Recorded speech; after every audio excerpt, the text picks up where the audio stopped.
با نام خدا، یاد خدا. سلام دوستان عزیز، من حکیمی هستم از فرانسه. خوش آمده به برنامه نوبتی دیگری ما. خدا کنه در هر گوشه دنیا باشید. پیش از همه صحت و سلامت و دور از تشویش‌های روزگار. دوستان عزیز، میخوام در این برنامه امروز روزی عید سعید قربان است یا عید اضحی، همه شما را، هموطنان عزیز و همه فارسی زبانان دنیا با فرارسی این عید سعید شما را تبریک و تهنیت گفته. به همه شما در زندگیتون بردباری و پیشروی خواهانم و خدا کنه که این عید را در کنار فامیل محترمتان، در کنار عائله محترمتان با خوشی و خرسندی آغاز کرده باشید و سپری داشته ایستاده باشید.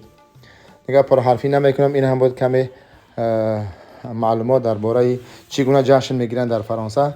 این هم نماز عید است که ساعت 7:30 به وقت فرانسه خوانده شد و این هم مسجد نزد حولی ما است، نزد خانه ما. انشالله میریم دیگه خانه برادرها ببینیم سرفه های ایدانه تاجیکی را در فرانسه چگونه آراستند.